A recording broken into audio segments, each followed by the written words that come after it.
These three things will unlock the hidden or forbidden campaign pyramid. And the campaign pyramid is the way to create content that always wins. The first angle of the pyramid is what we call evergreen content. So this is a content pillar that is always going to be enjoyed by the masses. So an example of evergreen content is something like this. It's something that is timely to today, timely to 10 years ago, it's timely to the future, right?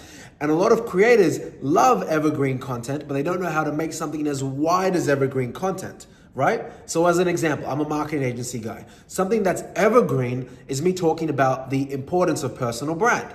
Even in 2025, personal brand is important. It was important in 2015. It was important in 2035. But unfortunately, if I talked about the same principles of SEO that were working 3 years ago, that's not necessarily going to be as useful to 2025's version of SEO, which is not going to be as useful as the type of SEO we'll do 10 years from now, right? But evergreen content is wide in its appeal and can cross time periods from past to present. So that's the first part of the campaign pyramid. Now, the layer 2 of the campaign pyramid is seasonal content. Right? So this is something like, okay, if it's December and you're in e-commerce, Q4, you know that's when you print, right? So you make content around that time of the year because it's necessitous to the climate and the events going on within that time of the year.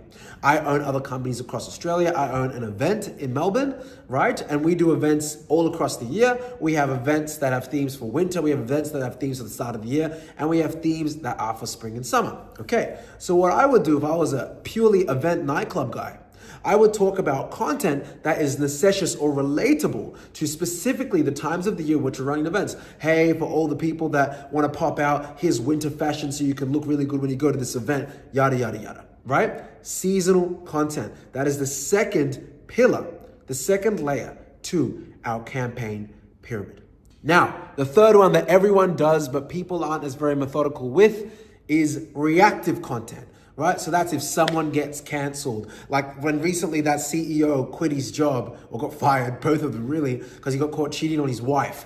That is reactive content. Really good, really high viral, but it's not evergreen content. It's not always going to be the topic of conversation or relevant to the masses, right? But mixing in reactive content with the evergreen content and with the seasonal content allows you to experience occasional spikes that really pop off. I'll give you an example. My other company, Skool Central. An example of our version of reactive content is Pop the Balloon. We are literally releasing Pop the Balloon later this month on that channel.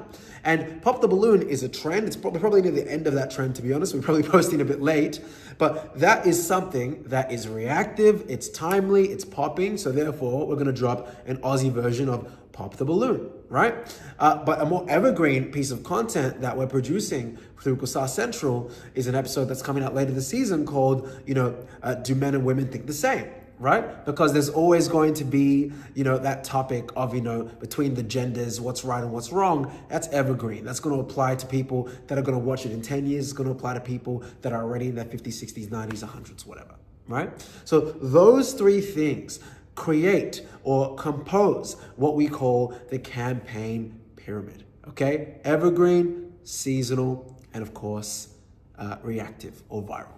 And with these three things, if you can put these on a flywheel within your content strategy, you might be surprised how big you grow. And maybe you'll get 1 billion views like my other company, Skool Central did, which now has its internet domain, skoolcentral.com, which is literally worth over $180,000 as of the 7th of August, 2025, right? So you'll be surprised what can happen when you play your cards right.